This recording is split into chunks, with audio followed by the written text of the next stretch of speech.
अब रात में कंस को नींद कहां, थोड़ी बहुत नींद आ भी जाए तो बड़ा भयंकर स्वप्न देखता है। स्वप्ने प्रेत परिस्वंग खरयानम विषादनम, भूत प्रेत बुला बुला करके आलिंगन कर रहे हैं। कभी देखता है कि गधे पर बैठ के शरीर में तेल लगा के दक्षिण दिशा में जा रहा हूं, कभी चलते समय परछाई में छिद्र नजर आते हैं। ये सब मृत्यु के संकेत है।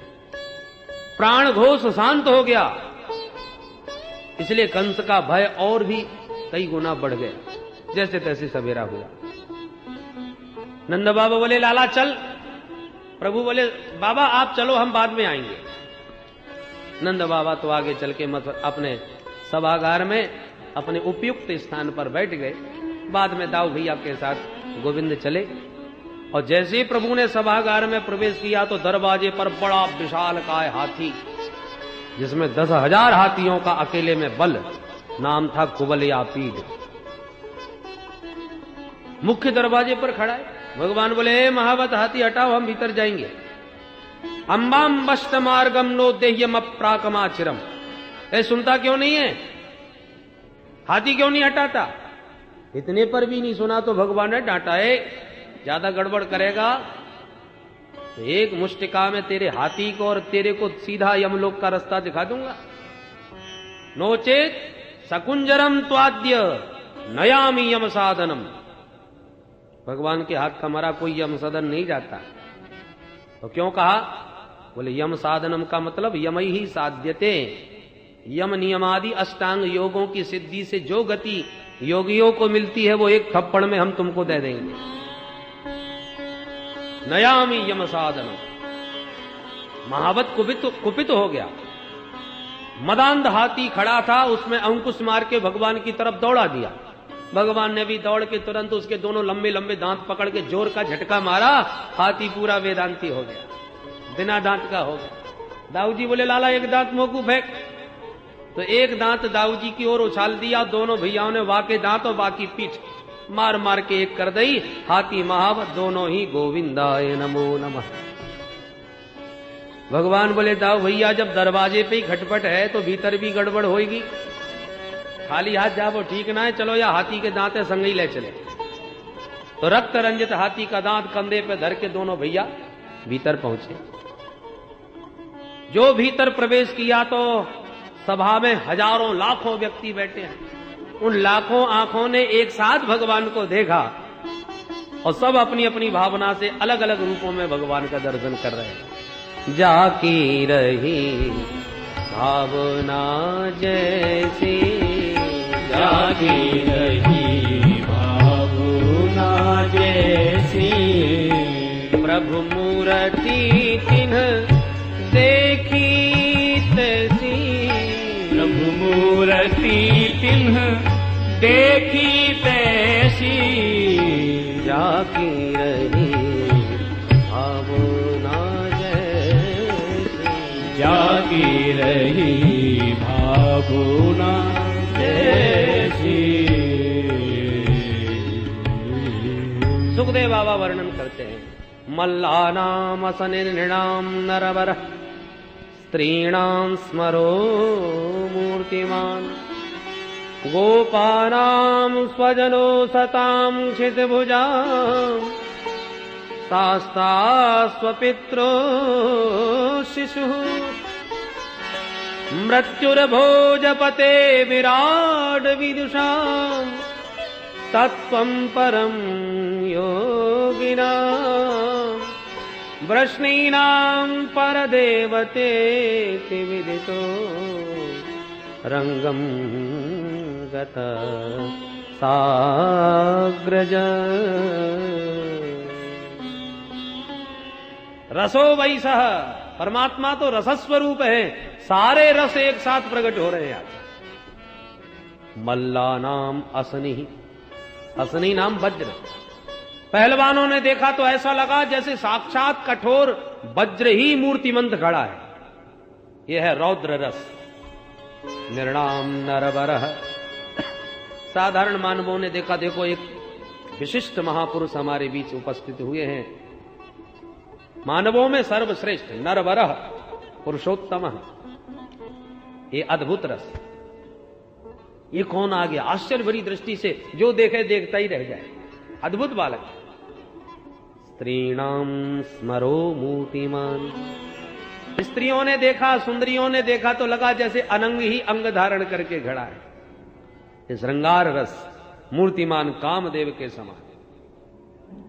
गोपानाम स्वजन, ग्वाल बाल जो खड़े हैं, ओ हमारो कन्हैया आ गयो, दौड़ दौड़ करके सब मिले भी लगे गले, उन्हें अपना सखा दिख रहा है।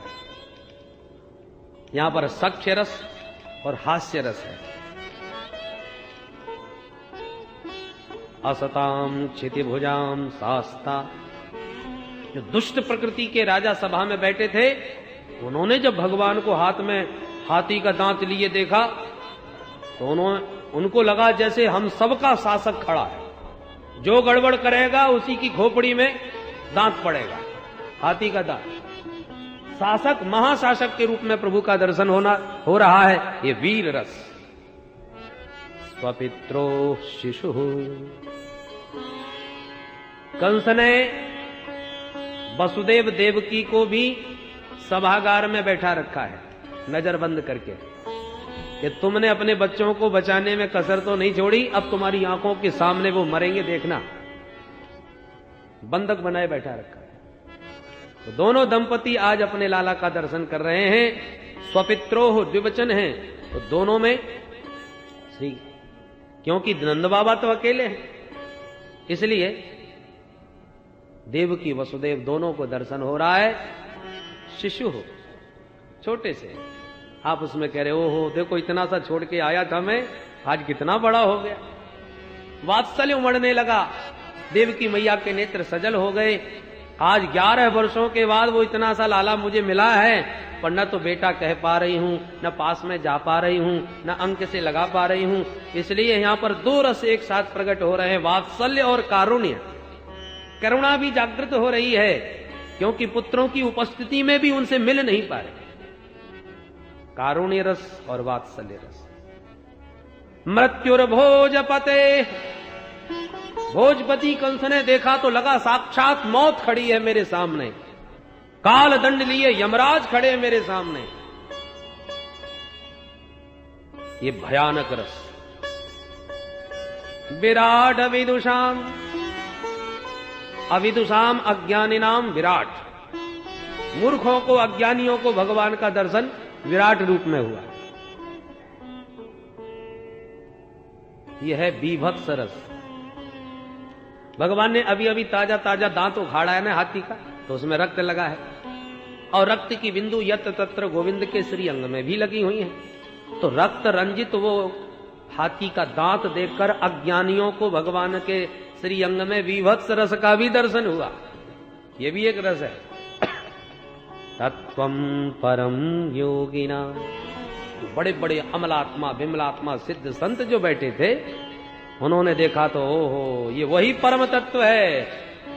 वदन्ति तत्तत्व विदधत् तत्वम यद ज्ञानमद्वयम् ब्रह्मेति परमात्मेति भगवान इति सब्यते। जिस परम तत्व को कोई ब्रह्म कहता है, कोई परमात्मा कहता है, कोई भगवान कहता है, आज वही परम तत्व हमारी आंखों के सामने विराजमान है। तत्वम परम योगिना, ये शांत रस।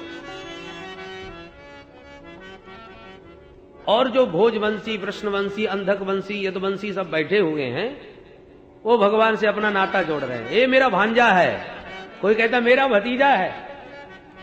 वृष्णीनाम परदेवतेति, भगवान से अपना संबंध निकालना ये भक्ति रस है।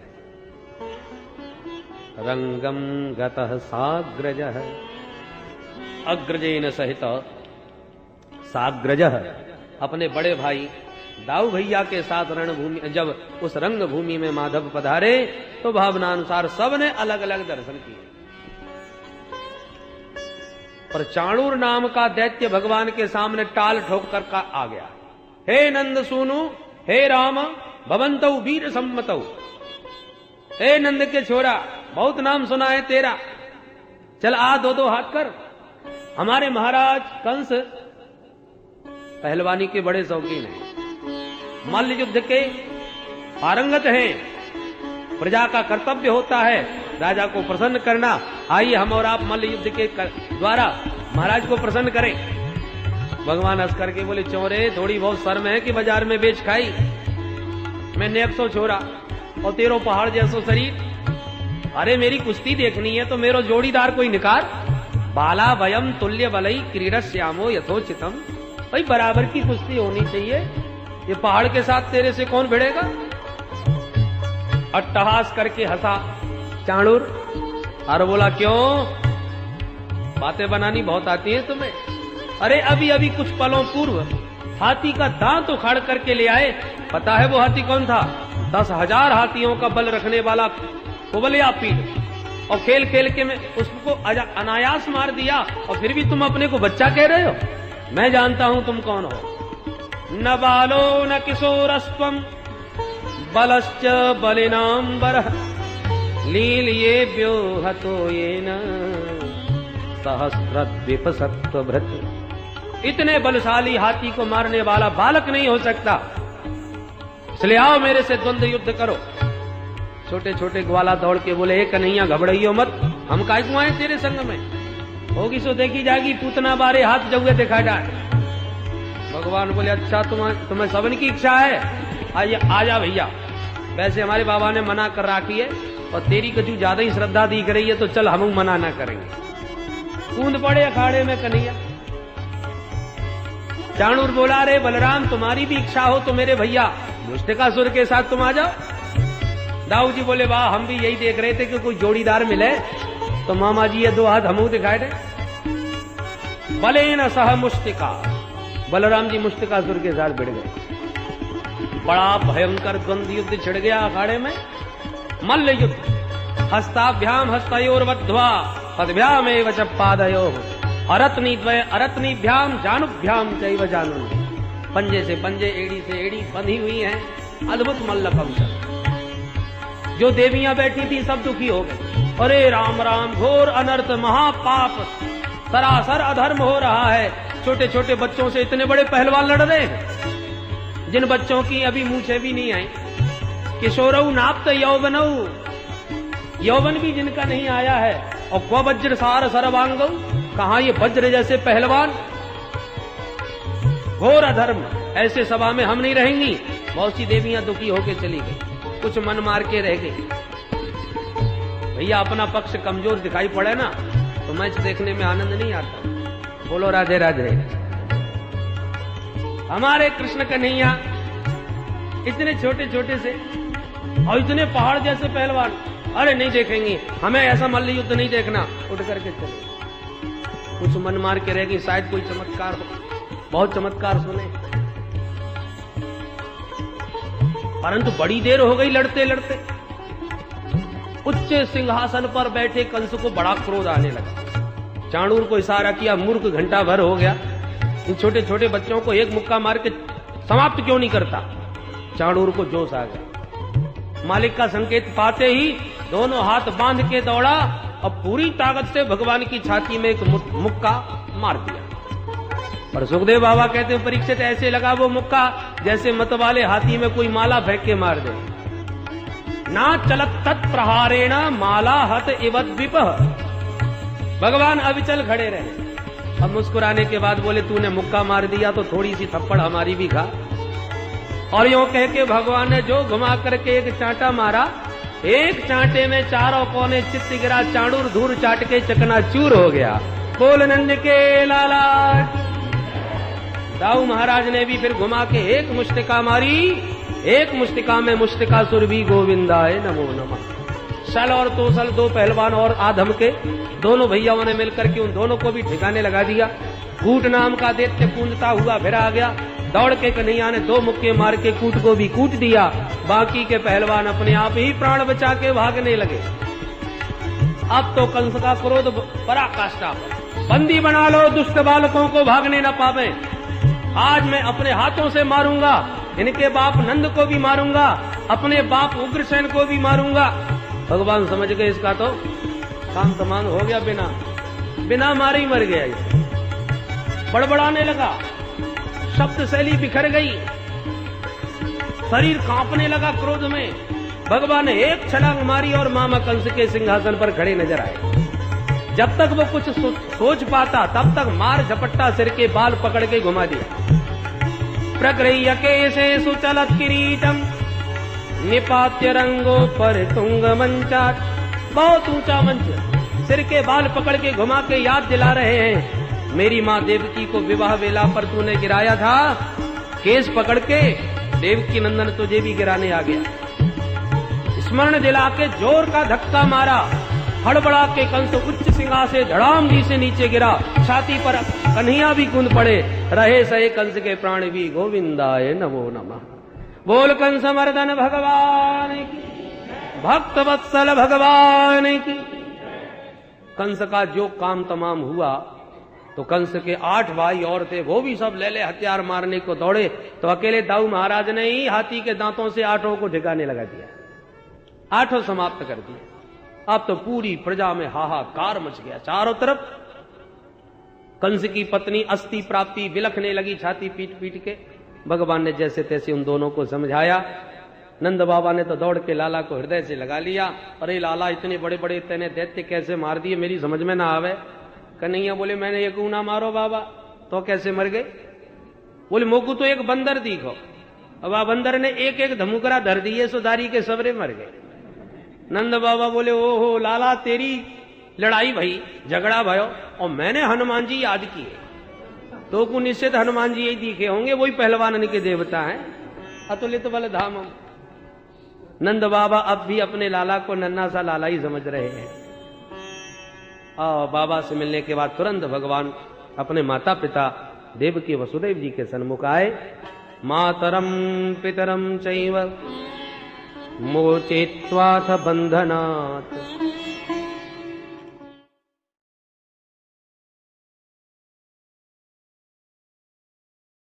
तो देवकी वसुदेव जी के मन में बार बार आता है, ये तो साक्षात नारायण है। हम जिसको इतना सा छोड़ के आए थे, अरे इनका चतुर्भुज रूप भी हमने देखा था, और अभी अभी चमत्कार भी आंखों के सामने देख ही लिया कि इतने बड़े बड़े असुर और कैसे चुटकियों में समाप्त कर दिए। ये तो साक्षात जगदीश्वर है। देवकी वसुदेवश्च विज्ञाय जगदीश्वर। जगदीश्वर जान करके भगवान की तरफ हाथ जोड़ने लगे देवकी वसुदेव। भगवान को लगा ये तो सब गड़बड़ हो रहा है, माता पिता पुत्र को हाथ जोड़े, ये तो सारा रस भंग हो जाएगा। भगवान ने तुरंत माया फैलाई और मधुर मधुर वाणी के द्वारा माता पिता की इतनी महिमा गाई, इतनी प्रशंसा करी कि दोनों दंपतियों का वात्सल्य उमड़ पड़ा। भगवान कहते हैं, मां, जो बालक सामर्थ्यवान होकर के भी माता पिता की सेवा नहीं करता, वो श्वास लेता हुआ मुर्दे के समान होता है। मैं इतने वर्षों तक आपसे दूर रहा, अब तो मुझे अपनी सेवा का अवसर दीजिए। मातरम पितरम वृद्धम भार्याम साध्वीं सुतम शिशुम गुरु विप्रम प्रपन्नम च कल्पो बिभ्रस्वसंमृतः। अतः अपने चरणों की सेवा का सौभाग्य दें। अरे ये तो हमारा वही लाला है। सारी भगवत्ता भूलकर दोनों दंपतियों ने दोनों बालकों को हृदय से लगाकर प्रेमाश्रुओं में अभिषिक्त कर दिया। न किंचित ऊचतु राजन, कंठ इतना अवरुद्ध हो गया कि कुछ बोल ही नहीं पाए दोनों दंपति। भगवान ने तुरंत मथुरा नरेश महाराज उग्रसेन को घोषित कर दिया। उग्रसेन महाराज के बहुत बार मना करने पर भी जबरदस्ती राजा बनाया। भगवान कहते, नाना जी, हम यदुवंशी हैं, हम राजा नहीं बन सकते, क्योंकि हमारे पूर्वजों को शाप लगा हुआ है यजाति मुनि के यजाति जी के शाप से। यजाति शापात यदुवीर नासितव्यम नृपासन। अतः सिंहासन पर तो आपको ही विराजमान होना है, हम आपके सचिव बनके आपके साथ रहेंगे। उग्रसेन महाराज को घोषित कर दिया मथुरा नरेश। अब जितने यदुवंशी इधर उधर भाग गए थे डर के मारे कंस के, उनको लगा कि अरे हमारे महाराज फिर सत्ता पर आसीन हो गए, सो लौट लौट के वापिस अपने घरों में चले आए। जितने भी यदुवंशी बेचारे जंगलों में भटकते भटकते 1.5 हड्डी के कमजोर हो गए थे, घास खा खा के गुजारा कर रहे थे, जो एकदम बुढ़े हो गए थे, मुंह पोपला हो गया, दाढ़ी निकले आई सफेद। परंतु जब उन्होंने लौट करके गोविंद के मुख छटा का दर्शन किया, माधुर्य मूर्ति की मुस्कान का अवलोकन किया, तो जितने बुढ़े थे सब जवान हो गए, जितने 1.5 हड्डी के कमजोर हो गए थे सब पहलवान हो गए, सबको जोश आ गया। अब हमारे कृष्ण कन्हैया, हमारे मथुराधीश प्रभु आ गए, अब हमें किसी का डर नहीं। ये भगवान के केवल दर्शन मात्र का चमत्कार है। तत्र प्रवयसोप्यासन युवानोति बलौजस पिबन्तोक्षैर मुकुंदस्य मुखाम्बुज सुधाम्बुः।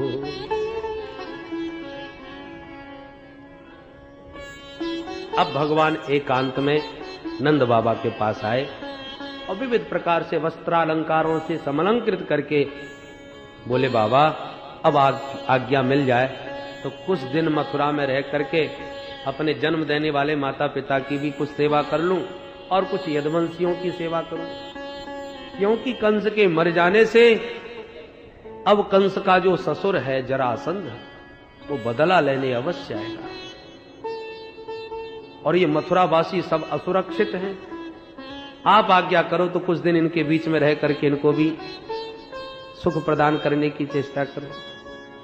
नंद बाबा गोविंद के भावों को जान गए। वसुदेव जी के पास आकर के सारे रहस्य को जानने के बाद दोनों बालकों को वसुदेव जी के हाथ सौंपकर शास्त्रकंठ ब्रजवासियों के साथ अपने वृंदावन धाम को प्रस्थान किए। पूर्यन अश्रुभिर नेत्रे सह गोपैर ब्रजम ययौ।